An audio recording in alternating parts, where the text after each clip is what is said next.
Okay, today we're talking about probiotics. Now this is the good bacteria that lives in our body, specifically in large concentrations in the gut, and they do a variety of things. Now before I go any further, I want to mention there are a lot of products on the market, they call them functional foods or functional beverages, where you're seeing a lot of advertisements about probiotics. And some of these are very good and some of these, maybe less so. And I think one of the big things, we hear a lot about some of the food sources like yogurt. Wonderful source in many cases of probiotic, of good bacteria. But one of the downsides to some of these, number one, is potency. Sometimes they may not have as much as we think they do. But secondly, they have a lot of sugar.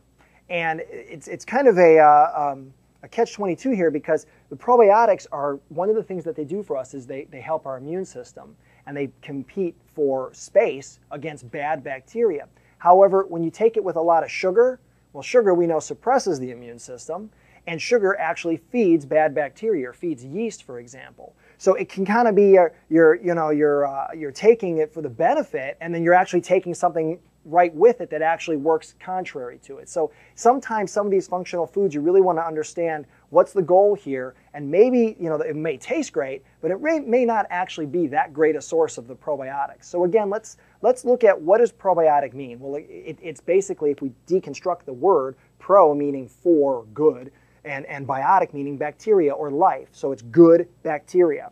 Some of the functions that these things provide to us are incredibly important. Number one, immune system health. They're said to comprise about 70% of our primary immune response. As I said earlier, really quickly, quite literally, they compete for space in the body with bad bacteria. So if you have a lot of good bacteria in there, it's going to kind of keep in check the bad bacteria. Some studies have shown that adults who take a daily probiotic supplement actually take fewer sick days. And in children, they have found, they were looking at daycare settings, they were looking at rotavirus, and they found that children who were taking a daily probiotic had fewer cases, and when they did get ill, they had far less severe cases. So we actually have some studies that show that a daily consumption of probiotic, again from food, from good food sources, but also from supplement, can be very beneficial.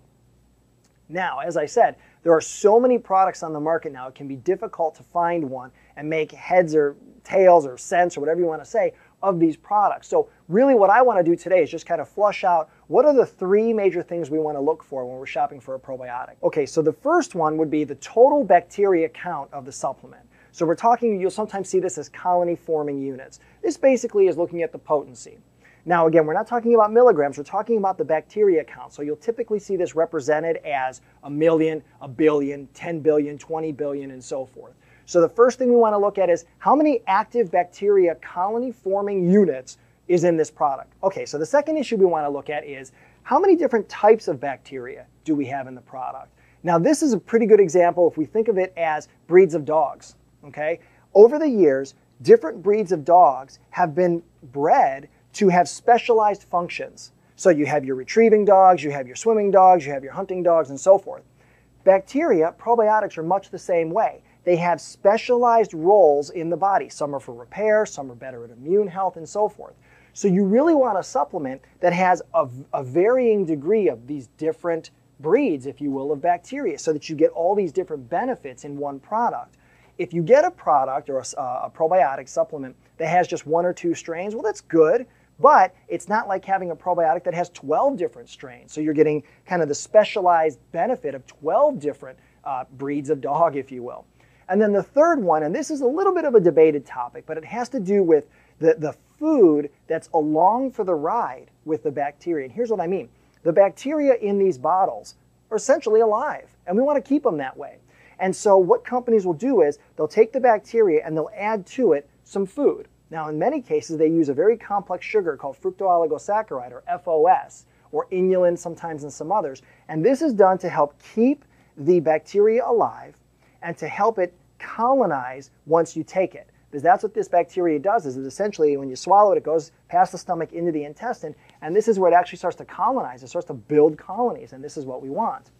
Now, some brands put a little bit more emphasis on this third criteria than others. The one I'm thinking of specifically, again, you've heard me talk about it before if you watch some of these other videos, New Chapter. New Chapter really promotes the use of whole foods along with their probiotics, and they feel that they will sacrifice bacteria count, that first issue we talked about, for better whole foods that they say keep the bacteria that much more active so that once it gets to the gut, you get almost a supercharged effect.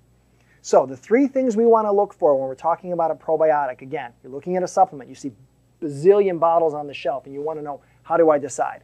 First thing you want to look for, bacteria count. I like to say, got to get over 1 billion. I'd say 1 billion up to anywhere from 1 to 20 billion is a good supplement. You see even higher counts, but those are for very specialized circumstances. I think in general, 1 to 20 for the average person is probably a good range. The second thing to look for is the variety of strains, with more generally being better. And again, think of those breeds of dogs and the specialized functions they perform. And then the third thing is, what kind of food are they using? Are they using a complex sugar, which again, some studies say that sugar can actually feed the bacteria and the yeast that's in the body, which is something we don't want to feed? Or is it using a more complex food? I want to just pick up and actually show you a few of some of my favorites out there. I mentioned New Chapters. They have a product called All-Flora. Very, very good formula. I've taken it myself. Another one that I really, really like, Megaflora from Megafood. Our dietitian here at Vital Choice swears by Megaflora. She says it's the best product she's ever tried. Another one I really like is actually in the Vital Choice brand. We have a couple that I think are very, very solid. First, we have what's called Supremadophilus here. I'll hold it up. There you go, Supremadophilus. That has 5 billion viable cells per capsule, and it has quite a variety of different strains here. And then if you need something a little bit more potent, let's say you've been under the weather, let's say you've been on an antibiotic, studies will say you might want to supplement with a probiotic, then we have something that's a bit more potent at 35 billion. So again, it's like taking 7 of this in just one pill. So it's a much more potent product. Again, this is going to have a nice variety of different strains of bacteria, so you're getting a lot of specialized function here. So essentially, that's it. That's our discussion on probiotics. I hope you took something away with this next time you're at the store. You want to decide which one's the best for me. Those are the 3 criteria you really want to be aware of.